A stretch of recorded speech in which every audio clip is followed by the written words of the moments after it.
Right now, as you watch this video, Typhoon Tino, international name Kalmaegi, is rapidly intensifying over the Philippine Sea.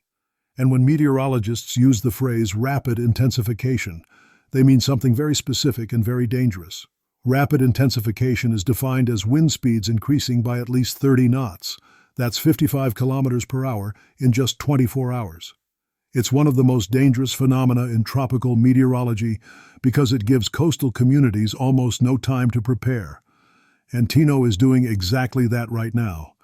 As of this morning, Typhoon Tino was classified as a tropical storm, with maximum sustained winds of approximately 85 kilometers per hour. But here's what changed in the last 12 hours. Sea surface temperatures in Tino's path are measuring 29 to 30 degrees Celsius, well above the threshold needed to fuel intensification. Wind shear has dropped to almost zero. When wind shear is low, typhoons can build vertically without disruption. And upper-level outflow channels have opened up, allowing the storm to exhaust heat upward while pulling in more moisture from below. All three conditions are perfect. And when all three align, rapid intensification becomes not just possible, but inevitable. PAGASA's latest bulletin projects Tino will reach typhoon category within 24 hours, with maximum sustained winds potentially reaching 150 to 175 kilometers per hour. Some international models suggest it could intensify further to Super Typhoon status, that's 185 kilometers per hour or higher, before approaching land. Current forecast models show Tino moving west-northwest at approximately 20 kilometers per hour. The most likely track brings it toward Northern Luzon, specifically the Cagayan Valley region and the northern portions of Isabela and Aurora provinces. But here's what you need to understand. The exact landfall point can shift by 100 to 200 kilometers, even 24 hours before impact. That's the width of several provinces. What this means is that while Cagayan Valley is currently in the highest risk zone, residents in Ilocos Norte, Ilocos Sur, Apayao, Kalinga, and Abra should be monitoring updates closely. A slight southward shift puts Aurora, northern Quezon, and even parts of Metro Manila at risk. This uncertainty is why you cannot wait until your specific area is under signal number 4 to begin preparing. By that point, conditions are already deteriorating. Let's talk about the specific threats Tino poses. If Tino reaches Super Typhoon status, and conditions suggest it might, we're talking about sustained winds of 185 kilometers per hour with gusts exceeding 230 kilometers per hour. At those speeds, coconut trees snap. Galvanized iron roofing becomes projectiles. Wooden structures built before modern codes simply disintegrate. Even concrete structures experience window failure, which allows wind to enter and create internal pressure that can blow out walls. Mountain province, Benguet, and the Cordillera regions are particularly vulnerable because valleys can channel and amplify wind speeds. Second threat, torrential rainfall. Typhoons of this intensity typically dump 200 to 400 millimeters of rain over 24 hours. In mountainous areas, rainfall can exceed 600 millimeters. That's more than half a meter of rain in one day. The Cagayan River Valley is a known flood-prone area. The Magat Dam and other water infrastructure will be managing massive inflows. If they need to release water to prevent dam failure, downstream communities face flash flooding even after the typhoon passes. Landslides become almost certain in areas with steep terrain or deforestation. Third threat, storm surge. If Tino makes landfall as a super typhoon, coastal communities could experience storm surge heights of 2 to 3 meters above normal tide levels. In bays and inlets, this could reach 4 meters. Storm surge is a wall of water pushed ashore by the typhoon's winds and low pressure. It arrives suddenly, often resembling a rapidly rising flood. Most typhoon drowning deaths are caused by storm surge, not rainfall. Coastal barangays in Cagayan, Isabela, and Aurora, with elevations less than 5 meters above sea level, are in extreme danger. Fourth, prolonged impact.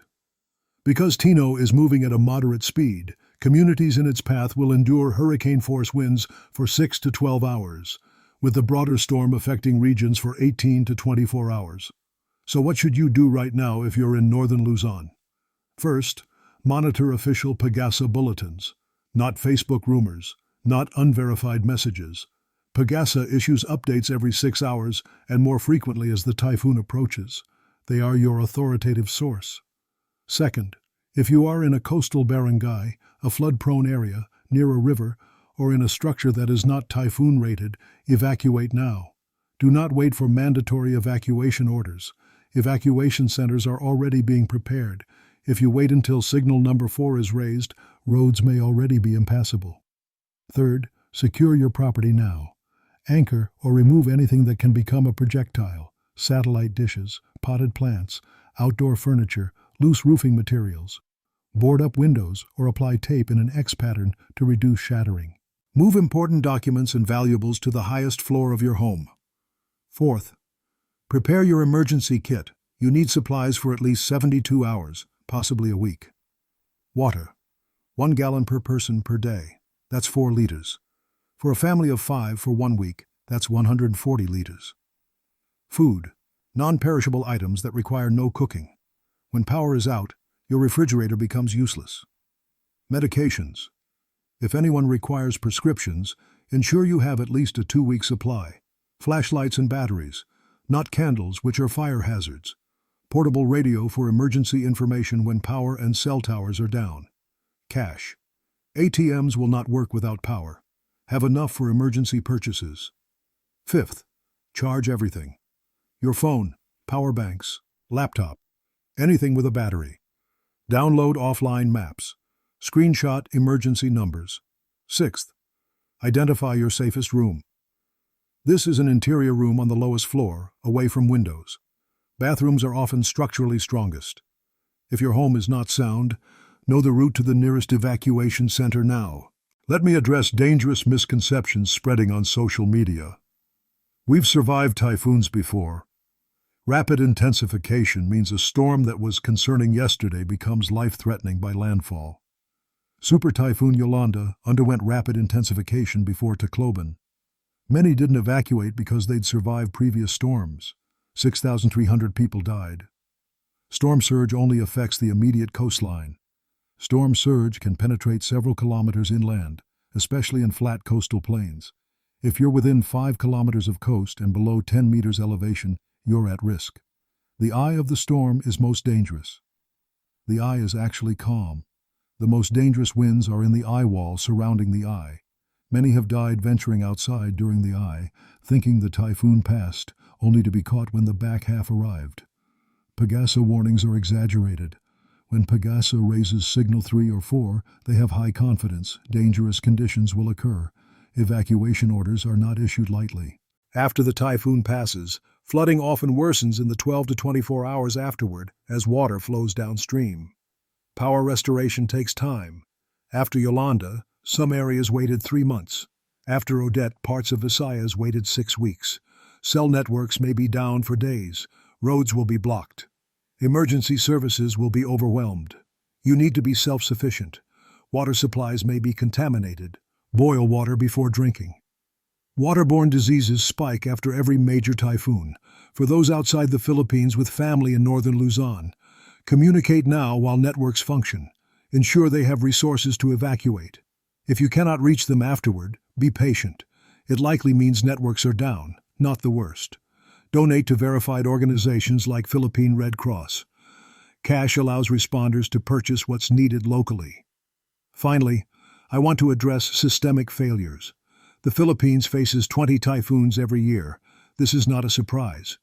Yet every season we see inadequate evacuation centers, delayed relief supplies, coastal communities rebuilt in vulnerable locations. We cannot individual preparation our way out of systemic problems.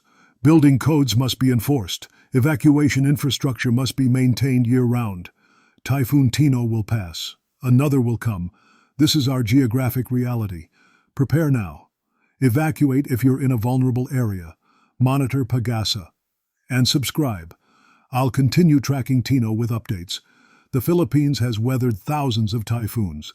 We will weather this one, but preparation, not hope, saves lives. Beneath the depths, knowledge saves lives.